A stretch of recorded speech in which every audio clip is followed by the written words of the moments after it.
Okay, so now we're beginning part number 2. So let's go back and take a look at the first step. The first step asks us to add quantity to the table in the database, to the cart table. So what we're going to do is we're going to go back to the home page of EasyPHP. We'll go back into the database. We'll go back into the database, and we want to work with the cart uh, table. Now, if you look across the bottom of the cart table, you can do all kinds of things, and down here you can add new columns. So I'm going to add a column. I'm going to put it at the end. If you want, you can put it in a specific place. But for me, it makes sense to have it right after the product ID. So I'm going to leave it at the end of the table and click Go. I will just call this QTY, and it won't have a default value. I won't even index it because I'm not really going to be searching on quantity that very often. It's going to be rare that I need to go into the database and look for a product that was ordered 6 times. So just a simple quantity and the type of integer, and I'm done. Okay, and that should set up things pretty good. And we now have step number 1 done. So I'll keep on going in this video, and I will do the next step here. So I've done number 1, and now for number 2. On the index page, allow the user to choose the quantity of the product they wish to. So I'm going to go back to NetBeans. I'm going to run this.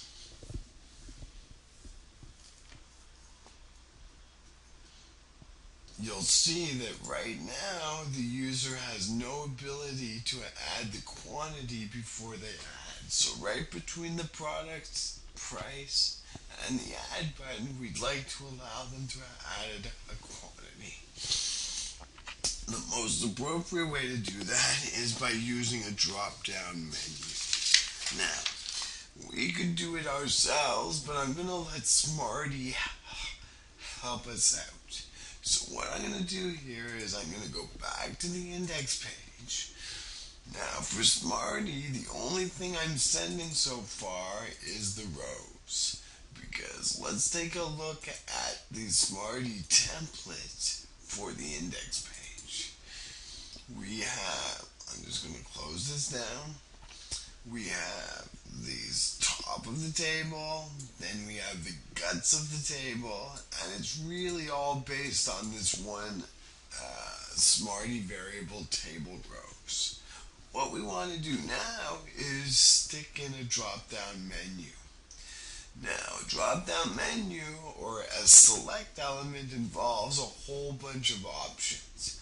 Open option, close option, open option, close option. By using a tool like Smarty, we can avoid doing some of those tasks that seem very repetitious. The way I'm going to do it is this. I'm going to go to the index page, and I'm going to add something new to my Smarty. So I'm going to say my Smarty, arrow assign, and I'm going to call it quantity values. In quotes, QTY values. And I'm going to assign it an array of the values I want. So essentially, I've made a new Smarty variable named quantity values, which contains an array of the numbers from 1 to 5. Nice and easy. Okay, so let's go back over to the index page. Well, the first thing we have to remember to do is add a column for the quantity. So I'll make a new table header here, and I'll just call it QTY. and then I'll close the table header. So, whoops, we're going to close that. And then down here, we're going to say TD. And as you know, I like to close things right away. Now, how do we get it to come out there? Well, you're going to see it's fairly easy. We're going to tell Smarty to produce some HTML options. So I'm going to say curly brace. Remember, that is the signal for Smarty. There's a function called HTML options. We want that select, or that drop down menu, to be named quantity. Quantity. We want it to have the values.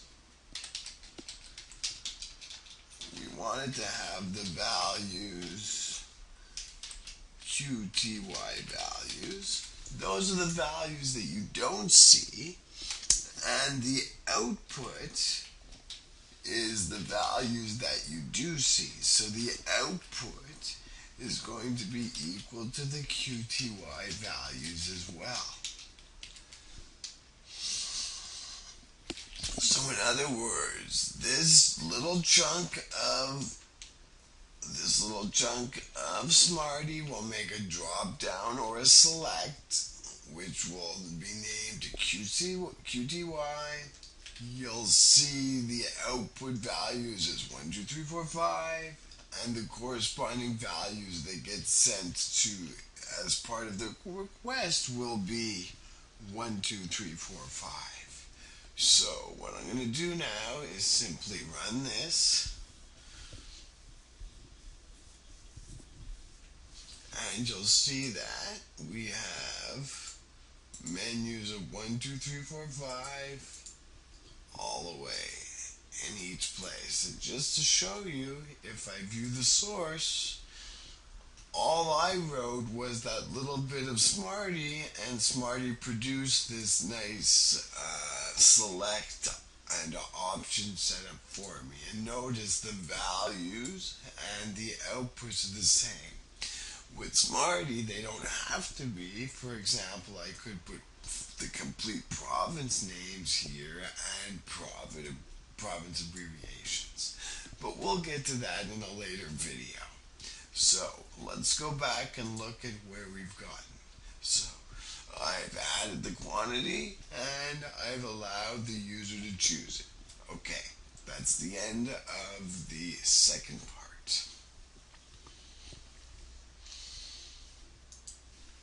Okay, in part number 3, we're going to have to change the link for the add button and make it into a button.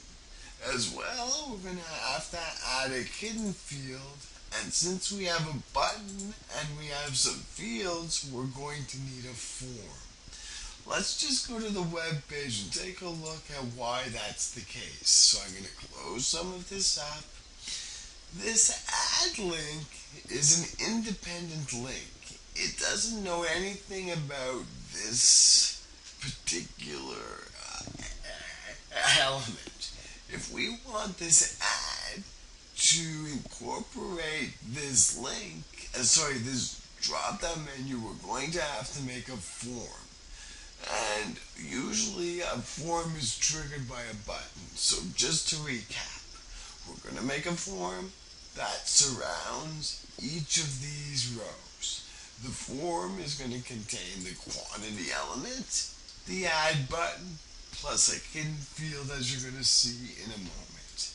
Most of this work will be done in the templates. So let's go back to the index.html template. The first thing I'm going to do inside the for each loop is I'm going to make a form. The action will be the same action as where the link used to go. It used to go to add.php. So let's send it to add.php. will also send it as a post. So I'll send it out as a post. Okay, now, whoops, let me just move this back. Now, since I started a form, I want to remember to end the form. Now, remember, I put the form inside the for each, meaning what? There's going to be one form for every row. Now, I no longer need this add link, but we're going to have to remember here there's an ID that's important. So I'm going to come, actually, no, I'm going to come back to that in a moment. So I'm going to erase the button. So I'm going to erase the link, and I'm going to put in a button. So I'm going to put input type equals submit value equals add. So there we now have a button within a form. So let's try this out and take a look.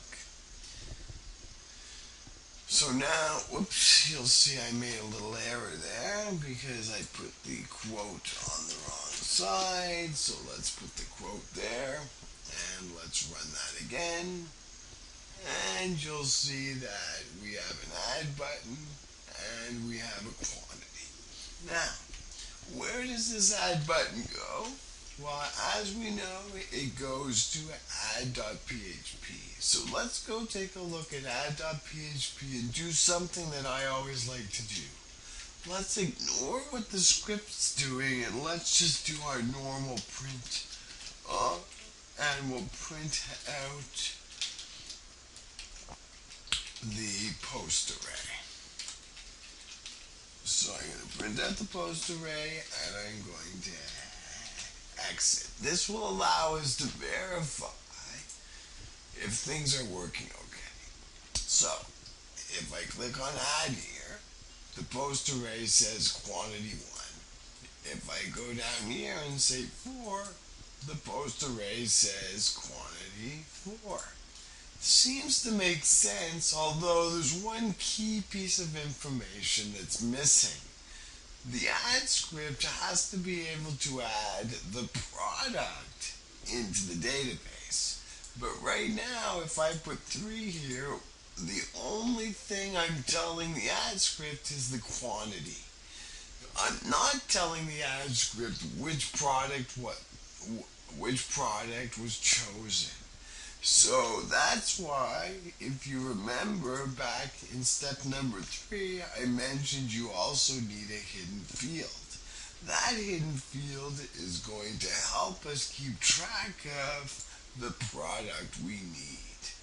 So the way we're going to do that is first, if you look in add, the product ID is based on a field named ID. So we're going to go back to the template and right before the end of the form, I'm going to input a type of hidden.